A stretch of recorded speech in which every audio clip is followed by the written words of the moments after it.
Morgan হাউজেলের the psychology of money আমি কিছুক্ষণ আগেই পড়ে শেষ করলাম। তো আমি যদি এই বইটির রিভিউ করি তাহলে এই বইটি মূলত একেবারে লেখা হয়েছে আমেরিকানদের জন্য। একেবারে এই বইয়ের যত প্রকারের টাকার হিসাব, কীভাবে ইনভেস্টমেন্ট, স্টক মার্কেট থেকে শুরু করে সব কিছু বেসিক্যালি হচ্ছে আমেরিকানদের জন্য। আর এই বইটা মূলত লিখেছেন যে উনিও হচ্ছে একজন আমেরিকান নাগরিক।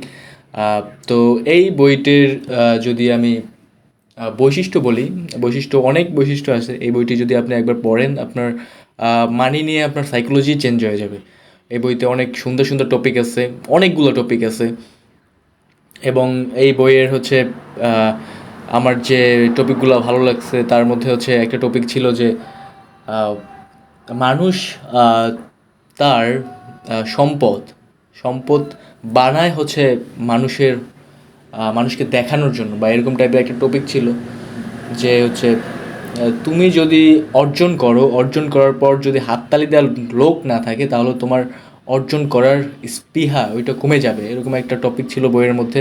এছাড়া ছিল যে তুমি যদি একটা গাড়ি বা রেঞ্জ রোভার বা একটা ফেরারি অথবা ল্যাম্বরগিনি নিয়ে তুমি যদি রাস্তায় হচ্ছে নামো এবং সব লোকজন, আশেপাশের লোকজন সবাই তোমার গাড়ির দিকে তাকাবে কিন্তু তোমার দিকে কেউ তাকাবে না। এরকম অনেক লজিক্যাল টপিক এই বইয়ের মধ্যে আছে।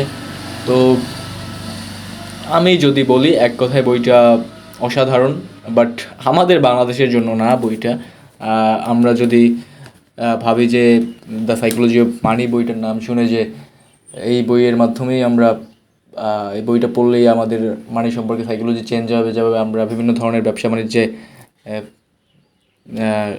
ব্যবসা বাণিজ্য করতে পারবো, এরকম কিছু যদি ভেবে থাকি কেউ, তাহলে আসলে এটা ভুল ধারণা। বাট সাইকোলজি, আপনার মানি সম্পর্কে যে সাইকোলজি আছে ওইটা অবশ্যই চেঞ্জ হয়ে যাবে। এবং সম্পদের যে একটা লোভ এবং সেই লোভ ত্যাগ করে সফলতার যে মনস্তাত্ত্বিক একটা কৌশল, তা এই বইয়ের মধ্যে একেবারে ওতপ্রোতভাবে এই মর্গান হাউজেল হচ্ছে বিশ্লেষণ করেছেন, আলোচনা করেছেন। তো আমি এই বইটাকে যদি হচ্ছে রেটিং করি, তো রেটিং করলে এই বইটাকে আমি আউট অফ 10-এর মধ্যে 8 দিব। কারণ হচ্ছে বইটা আসলে পড়া উচিত, সবারই পড়া উচিত, যেহেতু আমাদের টাকা আমাদের লাইফে ওতপ্রোতভাবে জড়িত। তো টাকা সম্পর্কে আমাদের যে একটা ধারণা, যে সাইকোলজি, ওইটা সম্পর্কে আমাদের জানা উচিত। এই বইটি সম্পর্কে এই বইটি পড়লে অবশ্যই আমরা জানতে পারবো যে টাকা, যে মানি নিয়ে যে আমাদের সাইকোলজি, সেটা হচ্ছে একেবারে আমাদের চেঞ্জ হয়ে যাবে। তো সবাইকে বলবো যে যারা হচ্ছে বই ভালোবাসেন অবশ্যই বইটা পড়তে পারেন। আর মনে হয় বইটা পড়লে আপনার ক্ষতি হবে না। বাট বলে দিচ্ছি যে বইটা হচ্ছে আমেরিকানদের জন্য লেখা।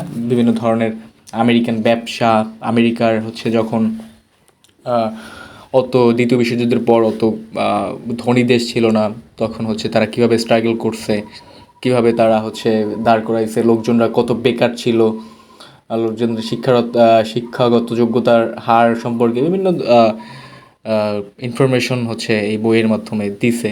তারপরে কীভাবে তারা স্ট্রাগল করে করে কীভাবে স্টক মার্কেটের মাধ্যমে স্টক মার্কেট কিনে তারা হচ্ছে ধীরে ধীরে ডেভেলপমেন্ট করছে তাদের কান্ট্রির লোকজনের বেকারত্বের হার কীভাবে কমায় আনছে, এগুলো আসলে দেওয়া আছে এগুলো।